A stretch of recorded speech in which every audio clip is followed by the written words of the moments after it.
అదే RTV app వార్తల్ని క్షణాల్లో చదివే అవకాశం ఉంటుంది. ఒక న్యూస్ పేపర్, ఒక టెలివిజన్ ఛానల్ మీ చేతుల్లో ఎప్పుడూ ఉంటాయి. విజయవాడ పోలీసులు మాజీ ఎంపీ గోరంట్ల మాధవ్కు విచారణకు హాజరు కావాలంటూ నోటీసులు ఇచ్చినటువంటి నేపథ్యంలో ఈరోజు గోరంట్ల మాధవ్ కూడా భారీ స్థాయిలో ఇక్కడ నుంచి బయలుదేరి తన అంచెలతో బయలుదేరి వెళ్తున్నట్టుగా సమాచారం ఉన్నటువంటి నేపథ్యంలో మనతో పాటు మాజీ ఎంపీ గోరంట్ల మాధవ్ గారు ఉన్నారు. ఏం చెప్తారు సార్? ఈరోజు విచారణకు హాజరయ్యే అంశం ఎలా చూస్తారు?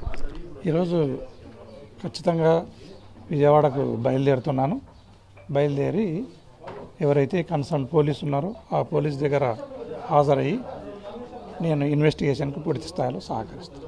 సార్, ఎస్పెషల్లీ ఇప్పుడు మీరు భారీ స్థాయిలో కూడా మీ అంచర్లు కూడా మీరు ఒక్కరే వెళ్ళొద్దు, మేము కూడా మీతో పాటు వస్తామని చెప్పి చాలామంది ఇప్పటికే కూడా సన్నద్ధమైనట్టుగా చెప్తున్నారు. ఎలా చూస్తున్నారు? ఖచ్చితంగా 10 o'clock క్లారిటీ వస్తుంది, ఏ రకంగా బయలుదేరుతాము ఏం లేదనేది. Wait and see.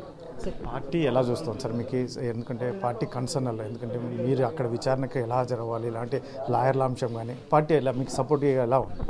Party legal cell అనేది నిరంతరము ఎవరి మీద అయితే కేసులు కడుతున్నారో వారికి పూర్తి స్థాయిలో సహకరిస్తూ ఉంది. కార్యకర్తలను, లీడర్లను ఎవరిని కూడా గాలికి వదిలేయకుండా ఖచ్చితంగా వారికి భరోసాను, భద్రతను కల్పించే దిశగా పార్టీ ఆలోచిస్తూ ఉంది.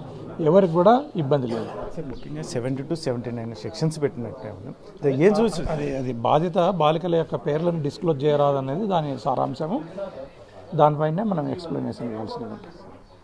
ఇప్పుడు ఈరోజు ఏమన్నా అరెస్ట్ అయ్యే అవకాశం ఉందని మీరు ఏమన్నా భావిస్తున్నారు సార్?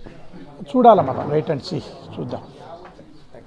ఇది మొత్తం మీద అయితే మొత్తం మాజీ ఎంపీ గోరంట్ల మాధవ్ చెప్తున్నటువంటి నేపథ్యం ఇక్కడ విచారణకైతే నేను ఈరోజు బయలుదేరి వెళ్తున్నాను. అందులో ముఖ్యంగా తన అంచర్లు అయితే మొత్తం మీతో పాటు మేము కూడా వస్తామని చెప్తున్నట్టు క్లారిటీ అయితే మొత్తం చాలా భారీ స్థాయిలోనే ఉంటుంది. కాకపోతే క్లారిటీ ఒక గంట తర్వాత వచ్చే అవకాశం ఉందని మాజీ ఎంపీ చెప్తున్నటువంటి నేపథ్యంలో 70 to 79 సెక్షన్స్ కూడా ఏదైతే బాలిక పేరు మెన్షన్ చేయకూడదనే సెక్షన్స్ ఉన్నాయి. ఇటువంటి పరిస్థితుల్లోనే పార్టీ కూడా, ఎస్పెషల్లీ పార్టీ లీగల్ సెల్ కూడా మానిటరింగ్ చేస్తుంది.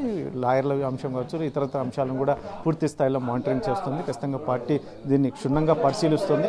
ఇటువంటి పరిస్థితుల్లో విచారణకైతే ఖచ్చితంగా హాజరవుతాను రాబోయే కాలంలో. ఎందుకంటే అరెస్ట్ అంశం అనేది చూడాలి, ఇంకా వెయిట్ అండ్ సీ. మనం అక్కడికి వెళ్ళి విచారణకు వెళ్తే కానీ తెలియదు అని చెప్పి చెప్తున్నటువంటి కెమెరా పర్సన్ సుధాకర్తో చల్లకినేటి ఆర్టీవీ అనంతపురం జిల్లా. మరిన్ని వీడియోస్ కోసం ఛానల్ ని సబ్స్క్రైబ్ చేయండి. లేటెస్ట్ అప్డేట్స్ కోసం వాట్సాప్ ఛానల్ ని ఫాలో అవ్వండి. ఆ లింక్ డిస్క్రిప్షన్ లో ఉంది.